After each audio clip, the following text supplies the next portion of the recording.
Praise God. Kumusta mga kapatid ni Kristo? Andito naman ako muli. Kasi araw ng Panginoon, nagsisimba ang lahat. Sino nagsisimba ngayon? Manalangin muna tayo. Pahayag ko sa inyo ang salita ng Diyos. About salvation sa tao. Kaligtasan sa tao. Huwag asa tayo maligtas. Yun ang pahayag ko sa inyo. Manalangin muna tayo. Panginoon, salamat Panginoon sa oras na ito, O Diyos. Salamat, ipahayag ko ang iyong salita, Panginoon. Galing to sa iyo, Panginoon. Sa iyong bibig, Panginoon. Salamat, O Diyos, sa oras na ito, O Diyos. Salamat sa nakikinig, Panginoon. Pagpalain mo sila, Lord. Matanggap nila ang lahat sa iyo, Panginoon. Kung ano man na galing sa iyo, Panginoon, ibigay mo, ibuhos mo ang mga pagpapala sa iyo, Panginoon. Ibuhos mo ang iyong mga pagpapala sa kanila sa oras na ito. Kaya sila, mga anak mo, Panginoon. Kung anak mo sila, Panginoon, naniwala sila sa iyo. Sabi mo, kung di born again ang isang tao, dili anak ni Kristo. Ano sabi ng Diyos? Kung di ka nag-born again, di ka anak niya. Ngayon, kung nag-born again ka, may ipahayag ko sa iyo para mag-born again tayo. Purihin ka namin, Panginoon. Salamat sa kadakilaan. Makita ko ang verse na, kung sino may Bible ngayon, makita mo sa verse na Mateo 6:22. Makita mo sa Mateo 6:22. Diyan makita natin, marinig mo ang kaligtasan sa Panginoon. Ipahayag ko ngayon ang kaligtasan sa isang tao. Kung di pa nakaalam ang tao kung ano ang kaligtasan sa isang namampalataya sa Diyos. Kung wala ka namampalataya sa Diyos, makinig ka para may kaligtasan natin sa Panginoon. Yun na ang kaligtasan natin, ang Panginoon sa buhay natin. Walang iba. Si Kristo lamang ang kaligtasan natin sa ating buhay. Naliligtas tayo. Sumunod tayo ni Kristo. Kung di ka musunod ni Kristo, asa ka kasunod? Sumunod ka ni Kristo na tunay siya ang paglingkuran mo kasi siya ang nagbigay buhay sa atin. Naniwala ka ba siya nagbigay ng buhay sa iyo? Naniwala ka. Siya nagbigay lahat sa iyo. Sabi ng Diyos sa atin, purihin mo ang Panginoon sa oras na ito kasi ang kaligtasan natin. Kung di ka naniwala si Kristo ang kaligtasan mo, saan ka mapunta? Di sa impyerno kay wala kay kaligtasan sa Panginoon. Kailangan ng isang tao mag-born again kay Kristo. Mag-born again ka, kapatid, para angkinin ka niyang anak. Mahirap nyo, no? Di ka nag-born again. Marami kang Diyos-Diyosan sa buhay. Hindi yun, masama yun, dami kang Diyos-Diyosan sa buhay. Hindi makaligtas yun. Kung anuman mga sinasamba mo ngayon, yun nag-isip ka yun, doon ka maliligtas. Mali ka, mystic ka, kapatid. Ang kaligtasan mo si Kristo lamang sa puso mo. Walang iba. Kung namatay ang isang tao, anong kabayaran sa kasalanan mo? Di kamatayan, punta ka sa impyerno. Tanungin mo yung pastor. Kung sinong pastor mo, kung hindi pa siya nag-share sa inyo ng kaligtasan. Maliligtas ang isang tao kung mayroon kang Diyos. Kung sumusunod ka ni Kristo, maliligtas ka. Doon ka sa piling ng Diyos. Yung sabi ng Diyos sa ating buhay. Kailangan ang isang tao sumunod ni Kristo. Masunurin tayo na kita mga anak. Parehas sa ating mga magulang. Masunurin tayo sa ating mga magulang. Ganon din ang Panginoon. Masunurin tayo. Hindi tayo suwail, hindi tayo mga sa ating buhay, hindi tayo pasaway sa Panginoon. Kailangan natin isang namampalataya sa Diyos. Siya lang kaligtasan natin. Walang maraming Diyos-Diyosan. Ayaw ng Diyos. Ang Diyos jealousy sa buhay mo kung marami kang Diyos-Diyos na paglingkuran. Si Kristo lamang ang paglingkuran. Tagal na ko na Kristiyano, si Kristo lang ang paglingkuran ko lang iba. Si Kristo lamang, kapatid. Walang iba sa puso mo. Dalhin mo ang pangalan ni Kristo kahit saan ka magpunta. Sabi ni Kristo, ang ID niya dalhin mo. Anong ID? Di pagkatao mo yun ang ID natin. Para mapunta tayo sa kariyan ng Diyos.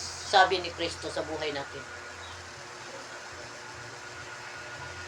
Masunurin na anak kita, mga kapatid. Sumunod ka. Hindi sundin ang sarili mo, kaya sarili, puro mali. ang sarili mo. Kahit dila mo, makasalanan. Makasunog sa laking bukiran ang isang dila mo. Dila natin makasalanan, hindi tayo makaano. Hindi tayo magsabi na wala kang kasalanan. Mali. Mali na wala kang kasalanan sa Panginoon. Pananalita, yung dila mo. Ang iba kung asa kang nakamali, putulin ang dila, lugitin ang mata mo, tanggalin ang mata mo. Kung saan makakasala, sabi ng Diyos kung nakakasala ang mata mo, di tanggalin daw. Kung nakakasala, dila mo putulin. O matuwa ka, napuputol ang dila mo. Hindi. Kasi di ka sumunod ni Kristo Ang sinusundan mo, yung mga sarili mo. Sayang. Di mo sundan si Kristo yung nagbigay ng nagbigay ng everlasting life sa buhay mo. Sabi ng Diyos sa atin. Masunurin na anak. Yun ang kaligtasan natin, si Kristo lang ang kapatid. Sino natuwa? Siya ang ating kaligtasan, hindi ibang mga Diyos-Diyosan sa buhay natin. Kung meron kang Diyos-Diyosan ngayon, unti-unti mo siya tanggalin. Tanggalin mo ang mga Diyos-Diyosan sa buhay mo. Kung 4 ang Diyos-Diyosan mo sa buhay, unti-unti mo, tanggalin mo isa. Sunod isa. O 4 na yun Sunod si Kristo na lamang na nasa puso mo na maiwan. Walang iba iiwan mo Si Kristo lamang. Para makapasok tayo sa kaharian ng Diyos. Sabi ng Diyos, hindi ka makapasok dyan lang sa pinto ng Diyos. Hindi ka makapasok sa kaharian ng Diyos. Purihin natin ang Panginoon sa buhay natin kaya lagi nagpaalaala Panginoon sa buhay natin. Sundin natin si Kristo. Hindi ka magmayabang sa buhay mo. Dapat proud ka pa. Kung si Kristo na tagpuan mo si Kristo sa buhay, sa lahat, pinagyaman ka sa Panginoon, o anuman binigay sa Panginoon sa iyo, dapat paglingkuran mo Panginoon kasi siya nagbigay sa lahat. Kung namatay ka, wala na Wala na, di ba Tingnan mo isang Kristiyano kung naglingkod ka sa Panginoon, taas ang buhay. Totoo yan. Kung wala kang Kristo, wala. Maging sakitin ang isang tao kung wala kang Kristo sa buhay. Kung meron kang buhay, meron ka si Kristo, taas ang buhay mo. Taas ang buhay mo. Mahaba ang buhay mo. Ang Panginoon, yun ang controller sa buhay mo. Siya nag-control sa iyo kung anak ka niya. Ngayon, di ka niya anak. Nag-born again ka na ba? Sabihan mo si pastor. Pabaptize ka sa kanya kung anumang kaligtasan sa buhay. Sabihan mo si pastor. Kung pastor ninyo, minsan si pastor, di pa ganit naliligtas nagmimensahe lang siya. Wala siyang wala siyang kuan sa buhay niya na kaligtasan sa mga tao. Minsan mali Dami kong na-encounter na simbahan na wala siyang turo sa salvation. Kailangan ang tao turuan sa isang everlasting life. Forever ka na sa Panginoon. Kasarap sa everlasting life mo sa Panginoon. Siya naghawak sa buhay mo.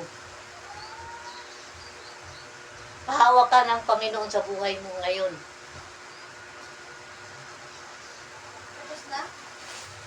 Pahawak ka kapatid. Siya ang kaligtasan mo. God bless. Purihin ang Panginoon. Sabi dito, ang ating dila makapasunog sa laking bukiran. Totoo yan. Ang dila pala makasalanan, ang dila makasalanan sa isang tao. Ang katawan natin, sunod-sunod lang Ang dila, umata. Wala sinabi kung saan daw ka nagkasala, tanggalin ang mata mo. Tingnan mo, tanggalin ang mata. Nakakalungkot, no? Kung nagkakasala, dila mo, mali ang mga salita mo sa tao, mali mo, kailangan mag-iingat tayo. Kasi Kristo lang ang kaligtasan natin. Siya ang nagbigay ng control sa sarili natin. Kontrolahin natin ang ating sarili natin. Sumunod tayo. Huwag ka magsalita na ano-ano mga salita sa bibig mo na nakapasira sa tao.